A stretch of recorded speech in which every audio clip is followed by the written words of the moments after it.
नमस्कार किसान भाइयों। आज आपको बताएंगे कि जैविक खेती करने के लिए महत्वपूर्ण जीवामृत के बारे में।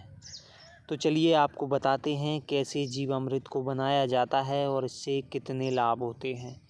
सबसे पहले आपको बताते हैं कि यह जीवामृत आसानी से ही किसान भाई अपने घर पर तैयार कर सकते हैं और सबसे बड़ी बात यह है कि इसके लिए उन्हें किसी भी प्रकार की बाहर से सामग्री खरीदने की आवश्यकता नहीं है।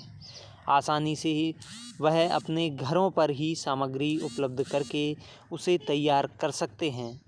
इसे तैयार करने में हालांकि 8 से 10 दिन का समय लगता है, लेकिन इसमें कोई किसानों के लिए लागत लगानी नहीं पड़ेगी। घरेलू सामग्री एकत्रित करके इसे तैयार किया जा सकता है। तो चलिए पहले कृषि वैज्ञानिकों से जान लेते हैं कि इसे किस तरह से तैयार किया जाता है और कितना समय लगेगा। जीवामृत कैसे बनाया जाता है, इससे क्या क्या लाभ रहते हैं? देखिए, रासायनिक खेती के दुष्प्रभाव के कारण बहुत सारी बीमारियां और पर्यावरण प्रदूषण हो रहा है और मानव प्रजाति और पशु पक्षी सब पर इसका दुष्प्रभाव पड़ रहा है। इसको दृष्टिगत रखते हुए भारत सरकार, मध्य प्रदेश सरकार, वैज्ञानिक, किसान ये सब चाहते हैं कि हम ऐसी खेती को हम अपने जो पहले की जाती है उसको लेकर के आएँ, जिससे हमारी जो मानव प्रजाति है उस पर दुष्प्रभाव न पड़े। आप जैसा आपका प्रश्न जीवामृत, तो जीवामृत प्राकृतिक खेती का एक प्रमुख घटक है और जीवामृत तैयार करने के लिए अगर आपके पास में देसी गाय है तो गाय का गोबर होता है, दूसरा उसका गौमूत्र होता है, तीसरा गुड़ और ये आपका गुड़ के साथ साथ ये रहता है आपका ये पेड़ के नीचे की मिट्टी और इसको सबको मिला कर के और 180 लीटर का अपन कोई प्लास्टिक का या मिट्टी का बर्तन ले लेते हैं, उसमें इसको घोर देते हैं और घोलने के बाद में जब मिक्स हो जाता है तो फिर इसको ढक कर के टाट के बोरे से रख देते हैं। और जब इसको सुबह शाम हम एक डंडे के सहारे से चलाते हैं और इसको डंडे के सहारे से चला करके और उसमें घड़ी की दिशा में चलाना पड़ता है, क्योंकि जब घड़ी की दिशा में चलाते हैं तो पानी ऊपर आता है और अगर उल्टी दिशा में चलाएंगे तो नीचे आता है।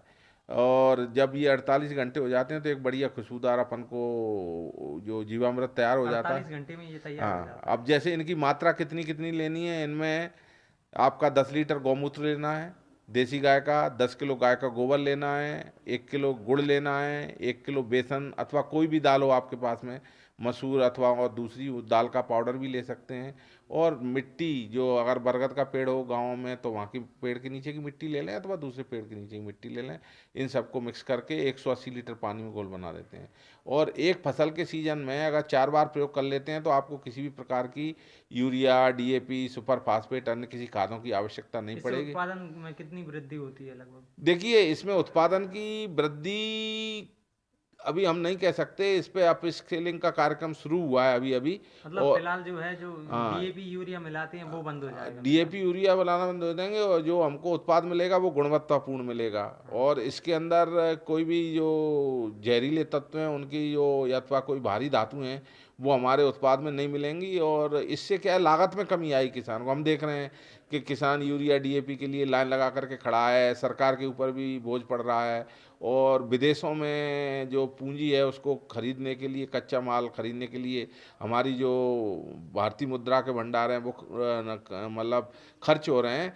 तो अगर किसान भाई जैसे आत्मनिर्भर भारत की बात चल रही है तो हम अपनी खेती को आत्मनिर्भर बनाएं। अभी आप जो कुरुक्षेत्र है, कुरुक्षेत्र में आप जाएंगे तो जो यहाँ के राज्यपाल हैं गुजरात के, उनका जो पहले उसमें आचार्य थे वहाँ पर पूरा का पूरा उत्पादन प्राकृतिक खेती के आधार पर हो रहा है और उन्होंने धान की जो उत्पादकता है पहले साल 21 कुंटल, दूसरे साल 27 कुंटल और तीसरे साल 31 कुंटल प्रति एकड़ के हिसाब से उन्होंने उसकी धान की उत्पादकता तो प्राकृतिक इसमें खेती भी से ली वैसे है। ही इससे डालने से किसानों को काफी लाभ हाँ, होता है। उसमें देखिए अगर आप एक बार जीवामृत डाल देंगे तो आपका उत्पादन गिर जाएगा। उसके लिए आपको पोषक तत्वों की पूर्ति करने के लिए फसल सीजन में लगभग 4 बार डालना पड़ेगा। साथ ही आपको फिर प्राकृतिक खेती के दूसरे घटक हैं, बासपा है, उसका आच्छादन है, इसके अलावा जो पौध संरक्षण के लिए आपको जो पंचपर्णी अर्क है और नीमास्त्र है, ब्रह्मास्त्र है अथवा दूसरी जो क्या बोलते हैं गौमूत्र से बनने वाले जो दवाइयाँ हैं उनका प्रयोग है अथवा क्या बोलते हैं बटर मिल्क है, छाछ का प्रयोग है, ये सब आपको एक इसके प्रोजेक्ट के रूप में मतलब पैकेज के रूप में आप उपयोग करोगे, तो मैं किसान भाइयों से अनुरोध करना चाहूँगा कि आपके पास जितनी ज़मीन है उसमें से 1 बीघा, 2 बीघा, 1 एकड़, 4 बीघा इतने क्षेत्र में प्राकृतिक खेती का शुभारंभ करें और हम सब मिलकर के जो हम अन्नदाता का कार्य कर रहे हैं उसके साथ साथ हम विष रहित खाद्यान्न एवं पोषण सुरक्षा प्रदान करने का कार्य करेंगे। धन्यवाद।